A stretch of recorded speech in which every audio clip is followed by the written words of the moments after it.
Le 7 mai 2019, vers 18 h, Kenneth Herring, 62 ans, grille un feu rouge. Il percute l'arrière d'un camion, enfonçant l'avant de sa Dodge rouge. Il est stoppé net. Heureusement, dans ce choc, personne n'est blessé. Mais la suite de cette simple collision sera terrible et aboutira à la mort de Kenneth Herring.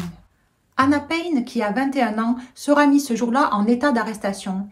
Elle plaide non coupable des 8 charges qui sont retenues contre elle, incluant le meurtre au premier degré de Kenneth Herring.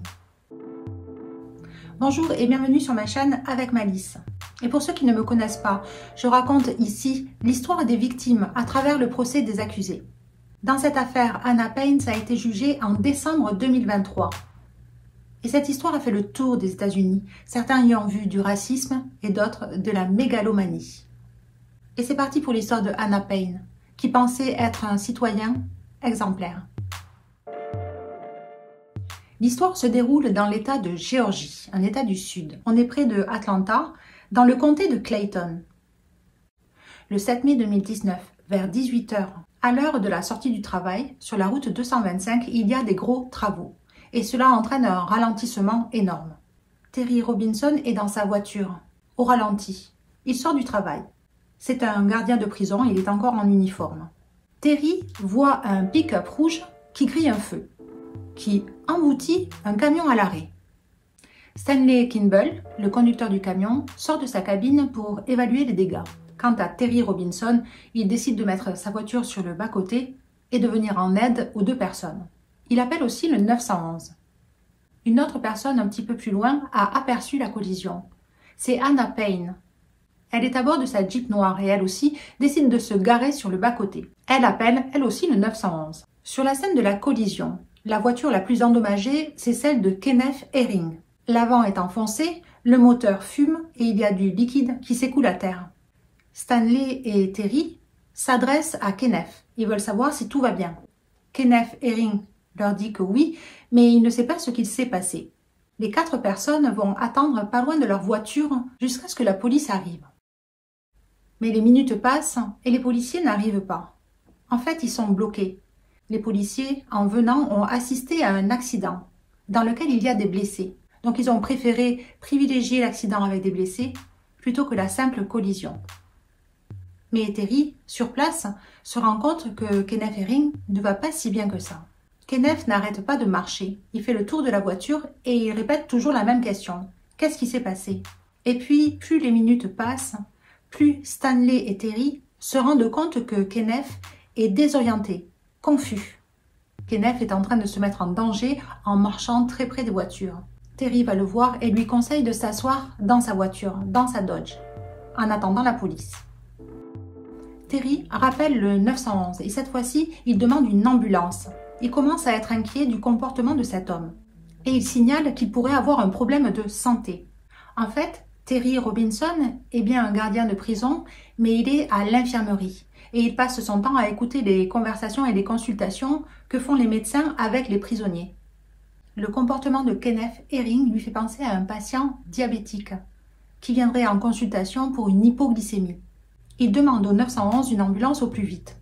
Quand il est en communication, il s'aperçoit que Kenneth allume le moteur de sa voiture et démarre. Il s'engouffre dans la circulation. Anna Payne, qui était dans sa voiture, au téléphone elle aussi avec le 911. 20 minutes ago for an accident and no one has shown up yet. But I am under the impression that the guy that caused the accident, who ran the red light, is drunk. Hold on, he's driving away. Elle s'arrête au niveau de Stanley et de Terry. Terry, à ce moment-là, leur demande de prendre une photo de la plaque d'immatriculation. Alors, Anna s'engouffre elle aussi dans la circulation. Toujours en communication avec le 911, la répartitrice lui dit de ne pas suivre la voiture.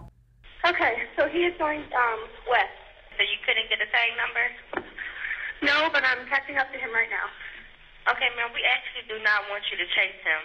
We just want you to be safe. And it's I understand. To chase him. I understand 100%. I'm just going to get the tag number, if nothing else. Mais Anna lui assure qu'elle veut juste relever le numéro d'immatriculation. Sur ces 3 km, les témoins diront qu'ils ont vu une Jeep noire déboîter, doubler agressivement. Un témoin arrivera à l'éviter de justesse. Pendant ce temps dans la voiture, le 911 par téléphone répète à Anna qu'elle n'a pas besoin de pourchasser cette voiture. Ils n'ont pas besoin qu'elle fasse ça. Mais Anna explique clairement son point à la répartitrice. Elle va continuer à le suivre car elle ne veut pas qu'il cause un deuxième accident. Elle va le poursuivre jusqu'à ce qu'un policier intercepte le conducteur de cette Dodge. Pour la 4e fois, la répartitrice dit à Anna d'arrêter de poursuivre l'individu et de revenir sur les lieux de la collision. Because someone is actually on the way to you guys now. Okay, well, there's a police officer there, but he is drunk. I'm sorry, but I'm here to tell you I'm not going to follow him because he is going to cause another accident. So I will stay behind him until an officer can get to us, but until then, I'm not moving. Mais ce que ne sait pas la répartitrice, c'est qu'à ce moment-là, Anna a stoppé brutalement la Dodge. Avec sa Jeep noire, elle a doublé violemment et s'est rabattue devant lui, alors qu'il tournait à droite à une intersection, le forçant à s'arrêter net.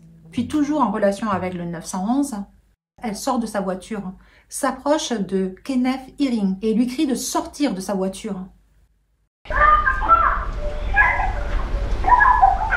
Lui, il est toujours assis côté conducteur et il est bloqué par la voiture de Anna. Il ne peut pas bouger. La répartitrice n'entend que des cris et des coups. Et puis, le téléphone tombe à terre. Seuls Anna et Kenneth savent vraiment ce qui s'est passé à ce moment-là. La scène ne va durer que quelques secondes et les témoins sont assez loin, à plusieurs endroits différents. Ils ne peuvent pas dire ce qui s'est vraiment passé. Mais Anna sort son pistolet, un Springfield 9 mm, qu'elle avait dans son holster à droite, posé sur sa hanche. Et quelques secondes après, un coup de feu part. Kenneth a pris une balle dans l'abdomen. Anna se retourne, ramasse son téléphone et s'éloigne de la voiture en parlant avec le 911. Ma'am! Yes. Ma'am! He just pulled the trigger of my gun in my hand while he was... Ma'am, you were not supposed to follow him. He hit my car! Okay, you got the tag number. There's a police officer down the street. Tell them to come up here now. He pulled the trigger on my gun after he attacked me. Tell the police officers to turn around from the 285 exit and come up here immediately. Elle ira jusqu'à sa voiture côté conducteur. Elle prend un hoodie rose qu'elle enfile. Pendant la confrontation avec Kenneth, son t-shirt a été déchiré devant. Le premier policier qui arrive sur les lieux du coup de feu filme avec sa caméra corporelle. Il s'approche de Anna car les témoins la désignent.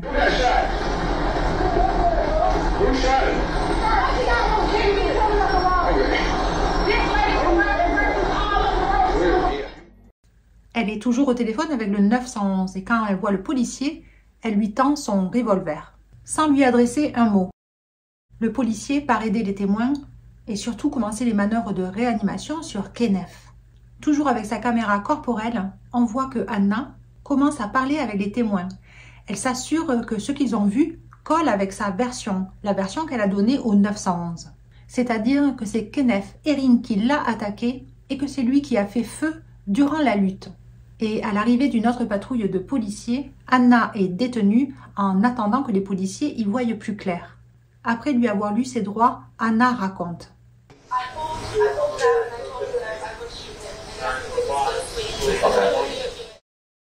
Quant à Kenneth Hearing, 62 ans, il est transporté en urgence à l'hôpital, où il décède du coup de feu reçu dans son abdomen.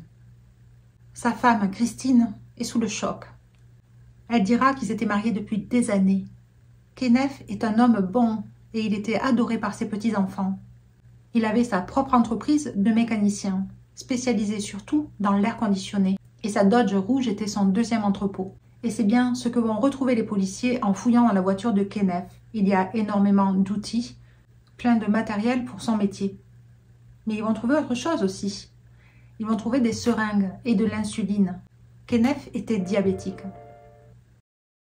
Quelques heures après les coups de feu, Anna est interrogée par la police de Clayton.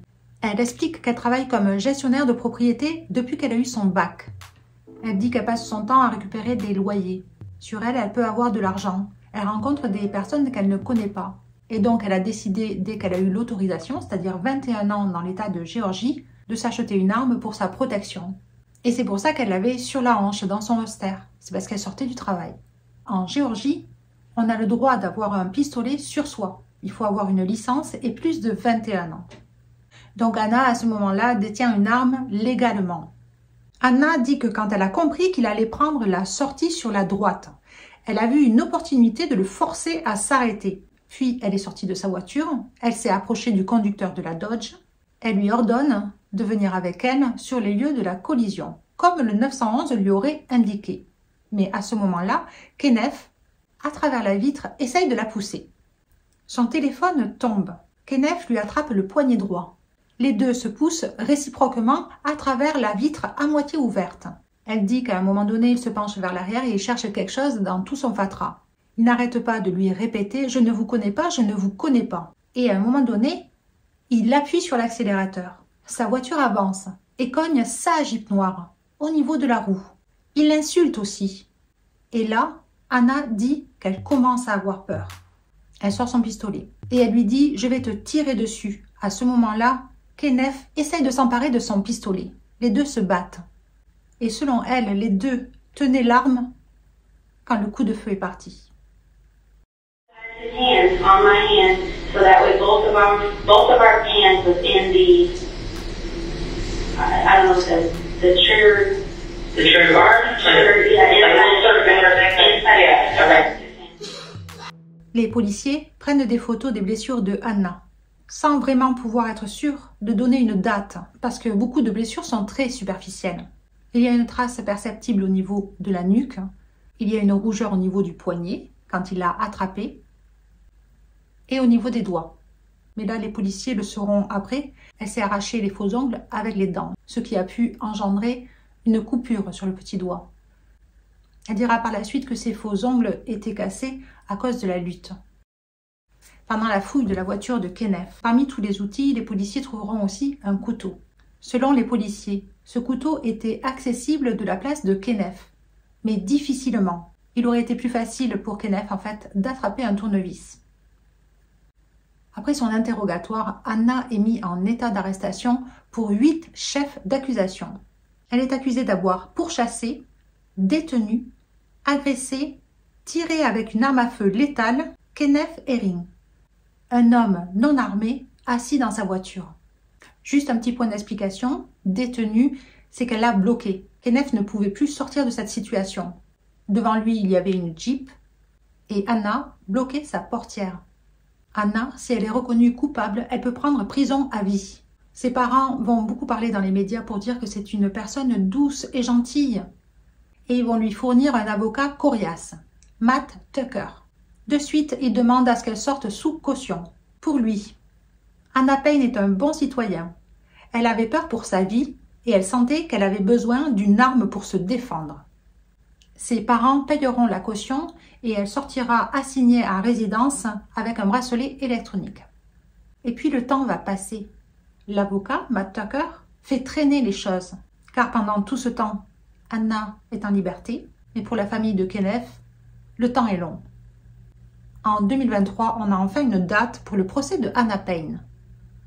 Le premier jour du procès, le juge devra repousser le procès encore une fois. Matt Tucker n'est pas venu. Il dira qu'il ne peut pas venir parce qu'il a fait une crise cardiaque. Mais la juge vérifie, car Tucker est un habitué des coups fourrés. Il est bien hospitalisé, mais il n'a pas fait de crise cardiaque. Début décembre, le procès commence. Juste pour l'information, Matt Tucker arrivera en retard le premier jour du procès. Du côté de l'État, on a 2 femmes, 2 procureurs, dont Nigel Hunter, qui porte bien son nom, et Bonnie Smith. And once that happens, you'll hear an escalation in what she's saying. Get the f*** out of the car! Get the f*** out of the car!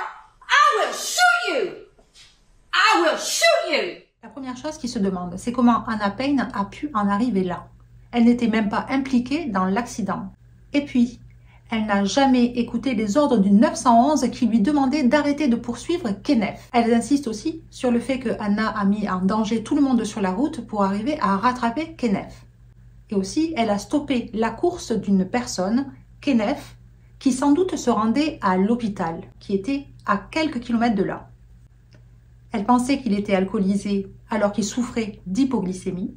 Terry, lui, lors de son témoignage, a bien précisé qu'il n'a jamais demandé à Anna de pourchasser qui que ce soit. La seule chose qu'il a demandé, c'est de prendre une photo de la plaque d'immatriculation. Les témoins ont vu la scène de plusieurs endroits. Résultat, les actes qu'ils relatent ne correspondent pas entre eux. Par contre, il y en a un qui ressort. C'est que Anna était l'agresseur. Anna était en colère. Elle était folle furieuse quand elle est descendue de sa voiture. Could you describe the demeanor of the woman with the gun? At what point? Let's start when she first gets out of the Jeep. What do you see? Anger. She was like, it's almost like she was in a rage. Et tous les témoins qui viendront à la barre diront la même chose. Après le coup de feu, Anna n'a montré aucun remords. Elle a ramassé son téléphone et continué à parler avec le 911 et est partie vers sa voiture. Elle n'a même pas évalué l'état de santé de Kenneth. Et un dernier point que le procureur fera remarquer, c'est que Anna s'est mise dans une colère noire quand Kenneth a avancé et a cogné le pneu de sa Jeep. Et la raison du meurtre de Kenneth, c'est ça. And what happens is that he bumps into her Jeep. Her black and pink Jeep. And she's going to tell you, you're going to hear her say that that's why she shoots him. Quant à la défense, l'avocat de Anna Payne, Matt Tucker, il s'est très bien remis de son hospitalisation. Pour lui, Anna Payne a essayé d'être un bon citoyen et elle a pourchassé quelqu'un qui quittait les lieux d'un crime. Anna va témoigner durant ce procès. Et c'est une fille douce et gentille quand c'est son avocat qui l'interroge. Elle dira qu'elle croyait suivre les instructions du 911. Et puis Terry lui a dit de prendre en photo la plaque d'immatriculation. Donc, il lui a demandé de pourchasser Kenneth. Elle dit aussi à son avocat que le 911 ne lui a jamais demandé d'arrêter de poursuivre Kenneth. She just told me she wanted me to be safe. I told her I felt like I was safe. And that's when I told her that I was going to stay with him until an officer could get to us. And she said that that's what she wanted me to do. Elle dit aussi que c'est la répartitrice du 911 qui lui a demandé de ramener Kenneth sur les lieux de la collision. And then your interpretation of what was said is that they wanted both of y'all to come back to the scene. Correct. So what did you do at that point? Kenneth, par la suite, l'a agressé puisqu'il y a des marques sur son corps. With the rips in that shirt, was there any other part of your body that had any kind of marks from where he grabbed you? Yes. Okay, where were those? I had marks on the back of my neck and kind of scratches along my arms, bruisings on my wrists. Et elle finit en disant que quand Kenneth a accéléré et donc heurté sa voiture, elle a eu peur pour sa vie. Elle a cru qu'elle allait mourir. Et c'est pour ça qu'elle a sorti son arme. And I just remember, it was like I saw my life flash before my eyes and I thought I was going to go down Riverdale Road. Pour son avocat, sa cliente est jeune, naïve, et elle s'est sentie agressée. Elle avait la perception du danger. Elle a agi en légitime défense en sortant son pistolet. Mais par contre, lors du contre-interrogatoire, il n'y a plus de Anna Payne naïve. Anna dira non à tout, elle ne comprend pas, elle ne sait plus. En fait, elle ne répondra pratiquement à aucune question du procureur. So can you repeat your question? The dispatcher for a fourth time indicated to you that she wanted you to return to the incident location, correct? Correct. And not for a fourth time, that she wanted me to not follow. Nigel Hunter fera preuve d'une patience extraordinaire et essaiera de rétablir la vérité dans les propos de Anna. And you never once got out of your vehicle and go up to him and tell him to get out of the fucking car. Well, everyone heard I did. Quand c'est le moment du verdict, il n'y aura que 2 heures de délibération. We, the jury, find the defendant guilty. Le jury trouvera Anna coupable de tous les chefs d'accusation. Ses parents sont effondrés. Et quelques jours après, il y a l'audience de la sentence. Les procureurs expliquent que Anna n'est pas aussi douce et gentille que son avocat essaye de le dire. Elle prendra prison à vie, soit 30 ans, Sera rajouté à cette peine 8 ans pour séquestration. Parce que Anna a détenu Kenneth. Elle l'a privé de la liberté d'agir, alors qu'elle n'y était pas autorisée. Et il y a rajouté en plus 5 ans de prison parce qu'elle a fait tout ça avec une arme à feu. En tout, Anna devra rester 43 ans en prison. Elle ressortira quand elle aura 68 ans. Pour moi, ce qui est triste dans cette histoire, c'est que Kenneth souffrait sans doute d'un gros problème et qu'il souhaitait partir à l'hôpital. Il se sentait confus et il s'est retrouvé coincé par une femme qu'il ne connaissait pas. Il a dû avoir peur en fait. Anna Payne s'est pris pour une justicière, alors qu'elle n'est même pas impliquée dans la collision et que personne ne lui demande quoi que ce soit. Elle surestime complètement ses capacités à régler une situation qui lui est inconnue. Elle n'est pas policière, elle ne fait pas partie des forces de l'ordre. Et pourtant, elle n'obéit pas quand on lui donne un ordre.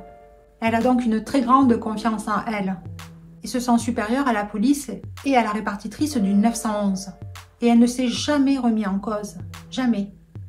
Et quand le pauvre Kenneth a avancé pour essayer de se sortir de cette situation et qu'il a percuté le pneu de sa Jeep, je pense pas que c'est la peur qui est arrivée comme émotion chez Anna, mais plutôt la colère. Elle a vu rouge, elle a sorti son arme. D'après moi, Anna ne s'est pas levée ce matin-là avec l'envie de tuer quelqu'un. Mais quand elle a vu que sa Jeep avait été percutée par Kenneth et qu'il n'obéissait pas à ses ordres, l'intention de tuer a surgi dans son esprit. Alors je ne sais pas si vous avez aimé cette vidéo ou si vous connaissiez cette histoire. Et surtout, dites-moi ce que vous pensez du verdict. Sinon, n'oubliez pas de liker, de vous abonner et de partager beaucoup d'amour dans la journée. À plus tard. And you also stated that you never had any intention of pulling the trigger. Correct. So when you told Mr. Herring that you would shoot him, you were just bluffing? Oh, I wasn't bluffing. I was, as I explained, thinking it was a deterrent, like I would be able to get away. And you're not post-certified? No, I'm not. You're not a police officer? I'm not. Nobody deputized you on that day to apprehend anyone? No, they did not.